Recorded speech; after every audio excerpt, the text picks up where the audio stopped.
이 세상에 존재하는 교회를 다니는 그리스도인들에게조차 교회는 너무도 많은 상처를 입힐 때 있습니다. 때로는 교회가 우리에게 지울 수 없는 상처와 지울 수 없는 시험에 빠지게 하는 것도 사실입니다.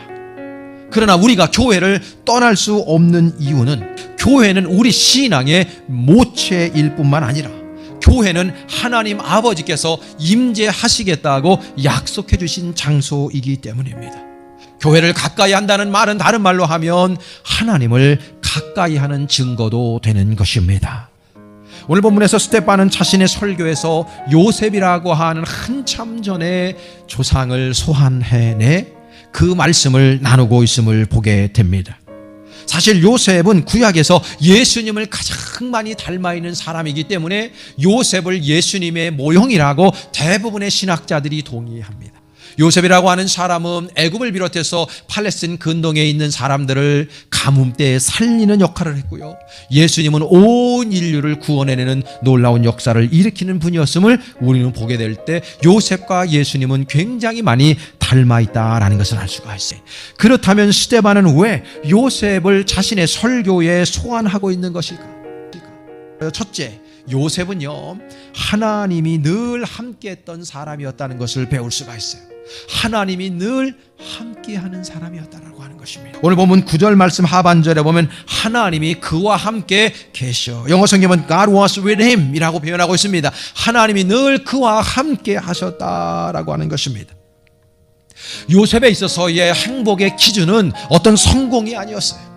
요셉에 있어서의 그 행복의 기준은 하나님과의 거리가 기준이었어요. 하나님과 내가 얼마나 가깝게 지내고 있는가. 하나님과의 관계가 가깝다는 것은요, 하나님의 주권을 인정한다는 뜻입니다. 하나님의 주권을 인정할 때 하나님의 말씀에 순종하게 됩니다. 자기 자신을 하나님의 종으로 인지하고 있기 때문에 어디에서 무엇을 하든지 내 기쁨 중심의 삶이 아니라 하나님의 기쁨 중심의 삶을 살아갈 수밖에 없게 되는 것이고, 요셉이 그런 삶을 살았다라고 하는 것을 스데반의 입술로 증언하고 있는 것입니다.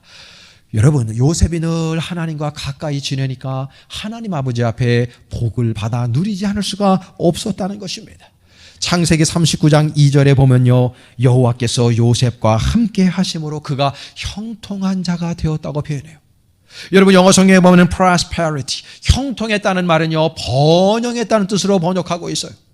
여러분, 하나님 아버지께서 그와 함께 하시니 요셉이 어디를 가나 형통했다, 어디를 가나 번성하고 번영했다는 뜻이에요. 그러니까 하나님과의 관계가 이렇게 중요한 겁니다. 사랑하는 여러분, 번성하고 번영하고 여러분 진정한 잘 살길 원하시면요, 하나님과의 거리를 가까이 하시길 간절히 축원합니다. 거기에 비결이 있는 것입니다.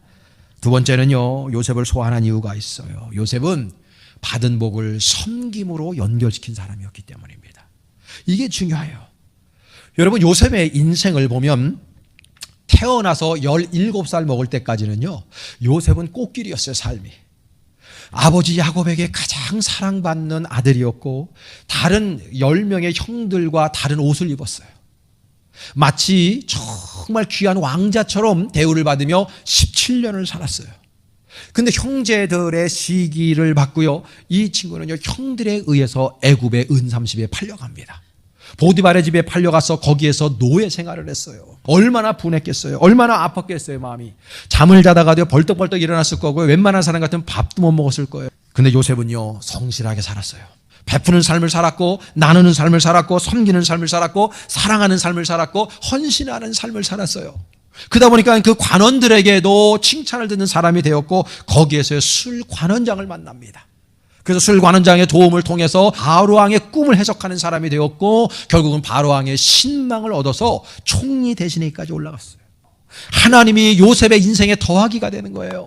그러니까 무너질 수밖에 없는 인생이었습니다. 아픈 인생이었습니다. 배신으로 점철된 인생이었습니다. 너무나도 고난스러운 인생이었습니다. 그런데 그 인생을 하나님은요, 들어서 사용하시기 시작하는 거예요. 하나님의 은혜로. 왜요? 요셉이 늘 하나님과 가까이 했단 말이에요. 하나님과의 관계가 좋았단 말이에요. 아무리 힘들고 어려운 환경 속에서라도 하나님을 버리지 않았던 거예요. 주님의 말씀을 늘 묵상했고 하나님께 기도했고 하나님께서 이유가 있으시겠지. 주님 아버지 앞에 자신의 인생의 모든 문제를 내어 맡기고 하나님 아버지 앞에 꿇어 엎드려 기도하는 인생이었어요. 주권전이가 일어나 하나님에게 자신의 인생을 내던진 인생이었어요. 그러니까 하나님께서 그에게 은혜를 주시고 그에게 능력을 베풀어 주시고 지혜를 주셔서 어디에서나 형통한 삶을 살 수 있도록 급기야는 총리 대신에까지 올라갈 수 있도록 인도하신 겁니다. 여러분, 이 받은 은혜 받는 거 너무너무나 중요한 겁니다. 은혜 받았으면 받은 은혜를 나누라는 것이죠. 받은 은혜를 나누는 인생이 귀한 거라는 것을 스테판은 요셉을 소환해 우리들에게 전해주고자 하고 있는 것입니다. 하나님과의 거리, 여러분 최대한 가깝게 끌어당기실 수 있기를 바랍니다. 그래서 요셉과 같이 수많은 사람들에게 본이 되고 받은 은혜를 흘려보내며 살아갈 수 있는, 그 수많은 사람들을 기쁨으로 이끌고 창조적이고 긍정적인 삶을 살아낼 수 있는 저와 여러분 모두 될 수 있기를 주님의 이름으로 간절히 축원합니다.